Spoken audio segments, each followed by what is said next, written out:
I invite you to settle in as you welcome yourself to this present moment. Just really allow yourself to take it all in.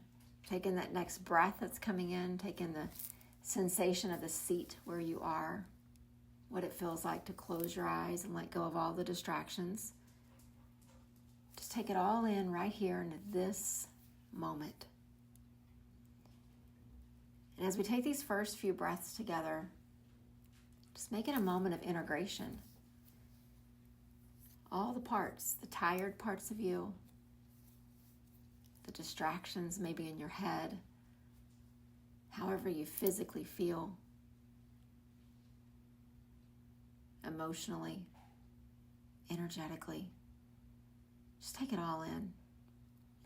I think oftentimes we show up to meditation and think that we need to become a certain way in order to meditate. But what we learn in time is that this practice is one of integration. We just bring all the parts together, almost like this full embrace.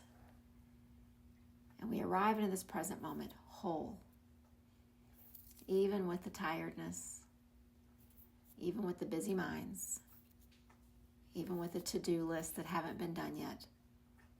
Here we are. And so let's just take a few breaths together just to really unite that presence. Each of us individually in our space, but all of us collectively. So just take a slow breath in and a full breath out.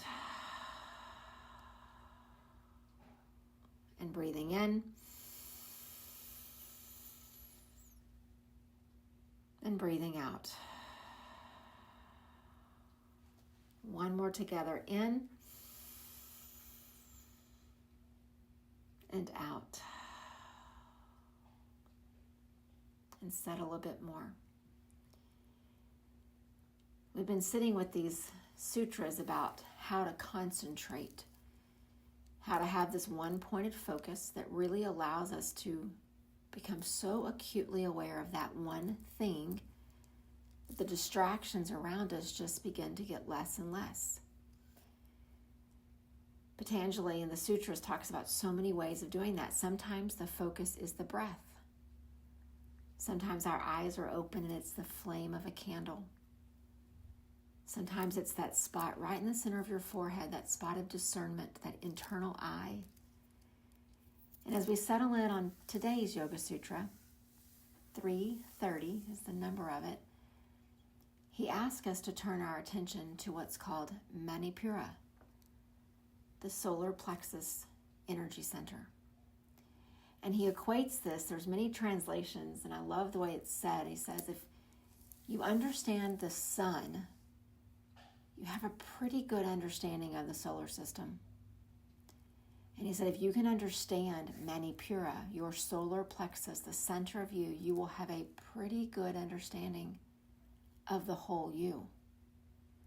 It's the center. Everything from there, the heat begins to rise up and down and around, and it purifies the things that need to go, and it sharpens the things that need to be sharpened, and it softens the things that need to be softened. This energy center right here in the middle of our body, it really is the thing that helps to guide us. It's where our self-discipline resides. It's where our strength comes from. And perhaps, at least in my idea, the most important is it's where our self-worth and value reside. That's not something that happens in our brain, in our mind, through our eyes. It's internal, right here at the center of our being. And so as he tells us, when you can understand this part of you, you will understand the whole you.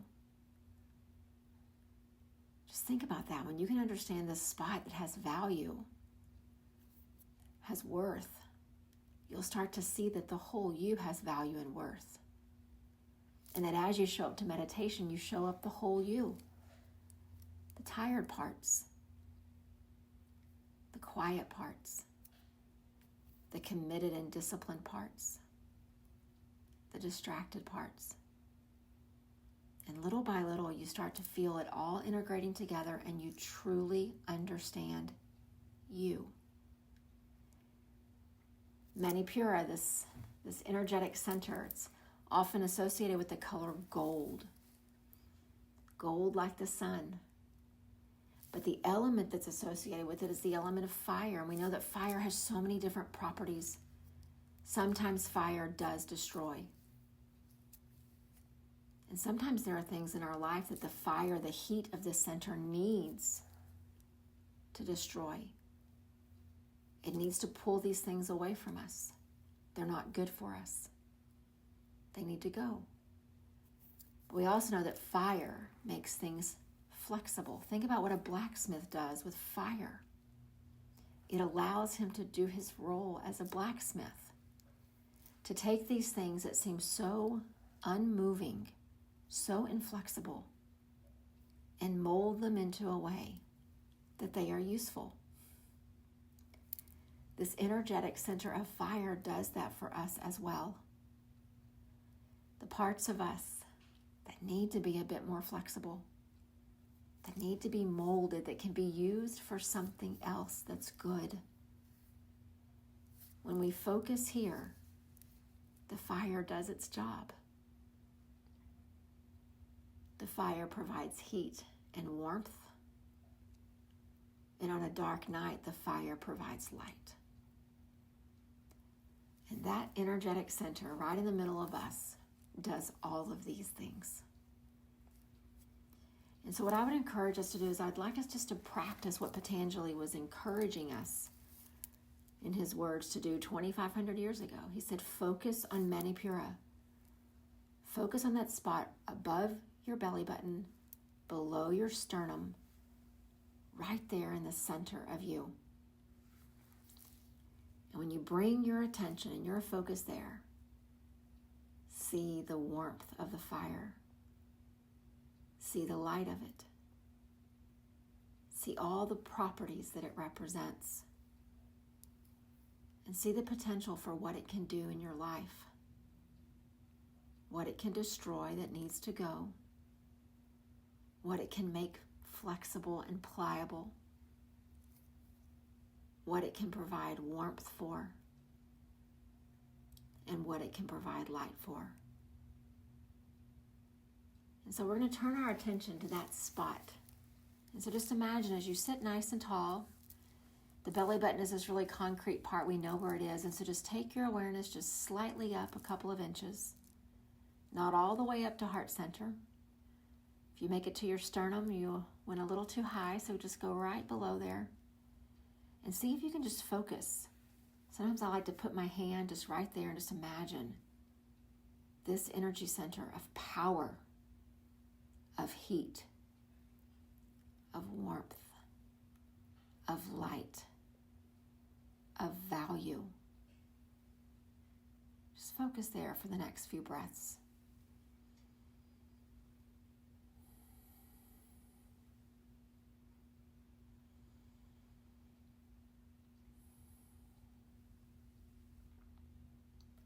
Notice as you're inhaling how it just begins to expand when the belly moves and the rib cage moves, and how when you exhale, everything softens. Just notice, maybe you see the color gold. Maybe you see the light of this fire. Just a couple more breaths, just focus there.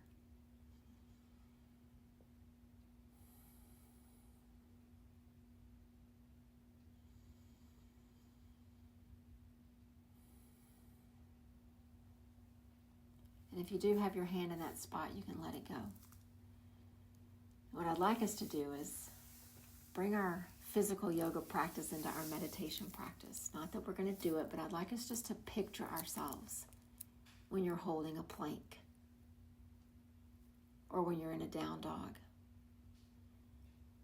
These strong core postures on the surface seem like they're about biceps and hamstrings and spines and tissues.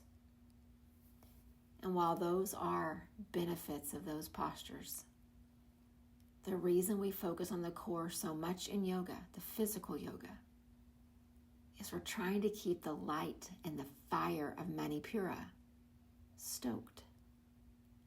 So think about it. When you're holding a plank and your hands and your wrists feel like they just can't hold you up any longer, but you engage the core, all of a sudden the hands get a reprieve and you get a new lease on that strength that you feel as you hold. It's not about a matter of how long you can do it, but it's a matter of, are you tapping into the parts that are yours to access? Think about whenever you're in a down dog and your head is hanging below your heart and your palms are pressing into the earth and your heels are drawing down, and you just want those hips just to lift a little higher so the spine will lengthen and the strength will come, and all of a sudden you draw that belly button in towards your spine and all the strength distributes throughout the entire body. From the fingertips to the wrist, over the arms, down the back, and the legs and the feet. You've tapped into that power center, that strength, Manipura.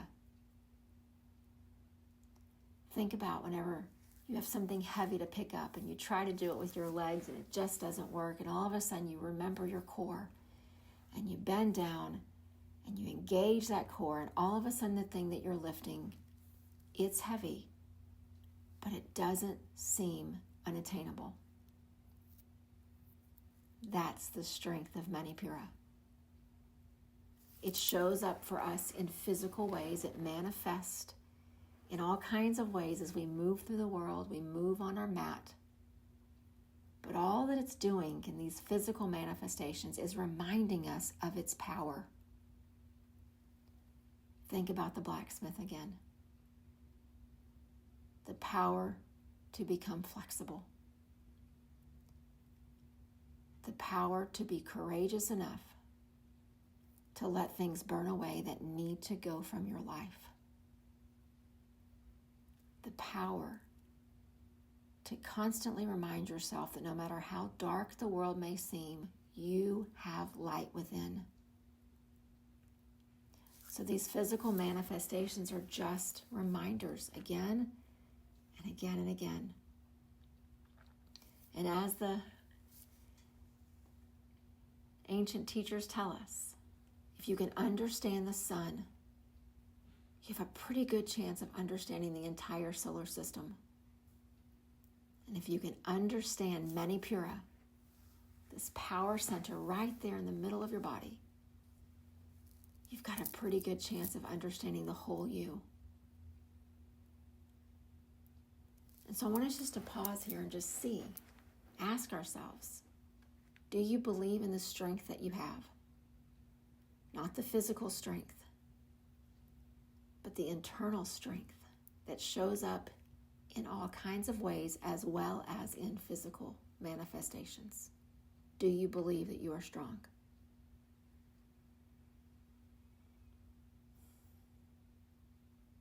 Do you believe that you can transform? That within you is the power to become flexible, to begin to see yourself in the world with new eyes, to begin to change patterns and conditioned ways of thinking that don't serve you any longer? Do you believe that you have the power to change, to transform? And do you believe that no matter how dark the world starts to look, when tragedy strikes and hearts break, no matter how much darkness is around us, do you believe that there is light within you that you can not only rely on, but that you can draw from and share with the world?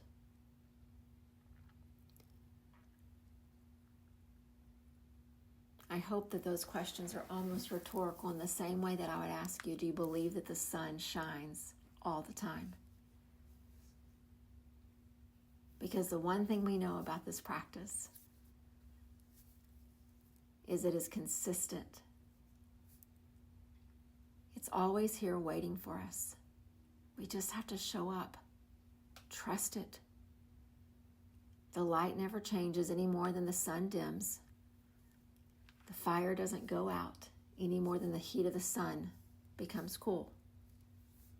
There's a consistency there. And it's waiting for us to believe that it exists and begin to draw from it again and again and again.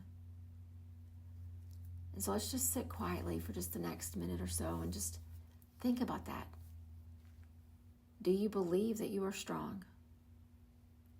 Do you believe that you have the power to transform and change and become more flexible? And do you believe that no matter what is happening around you, light persists within?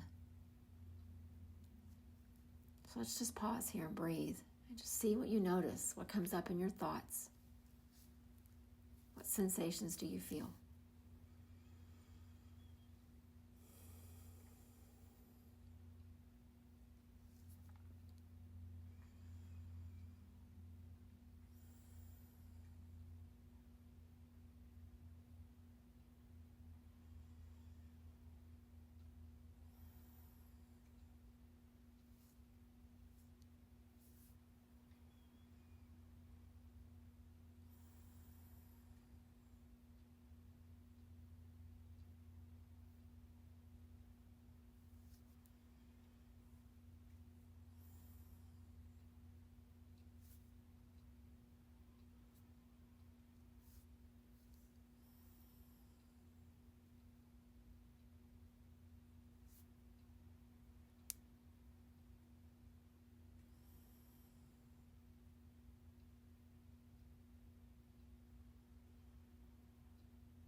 As you continue to breathe, just notice anything that came up for you.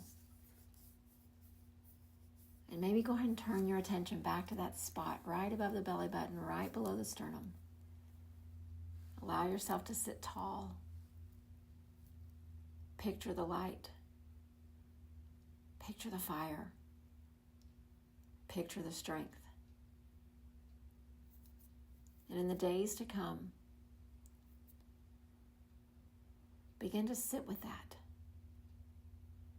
Notice how you feel when you think about your own strength. Notice if you feel doubt or uncertainty. Notice if you feel confidence in it. Notice the places that come up that you think this might be one of those spots where I need to become more flexible. And just see what is revealed. Let the fire within you be the catalyst for flexibility to come. And when you look around and you feel like all you're seeing is darkness, check back in here at that spot. See the light of the fire.